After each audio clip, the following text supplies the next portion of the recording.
Hello hi नमस्कार। आपण मानक दुखर सह कहवाक पड़ुछि जे धंदा करुछि कई सत्ता को आसीथिबा पार्टी वर्तमान धंदा करुछि ठारो कोनोसी कम नहे। एबे सुनि नहंती पूरा खबरटी कोन अछि। राज्य रे थिबा समस्त सरकारी कोठार रंग बदली जिवो ए नै आज घोषणा होछि। राज्य पूर्त विभाग पक्षरु मध्य ए नै चिठी आसीछि।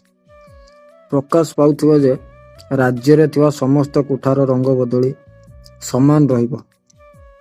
एही समस्त सरकारी कोठार बाहर रंग कमला हेबो ओ नाली रंगर बोर्डर रहिबो। ये धला काईके होबनी, नील काईके होबनी, हळदिया कर दियो, कमला कलर कोन पई हेबो। और एठू प्रश्न आछि, सरकारी कार्यालय गुड़िकर रंग परिवर्तन नहीं पूर्त विभाग पक्षरु चिठी आसीथिबा जणा पड़िछि। निर्माण अधीन थिबा समस्त कोठार राज्य रे गुटिए रंगरे रंगायित हेबो। विभागीय जंत्री को पूर्त विभाग पक्षरु रंग परिवर्तन नहीं चिठी आछि।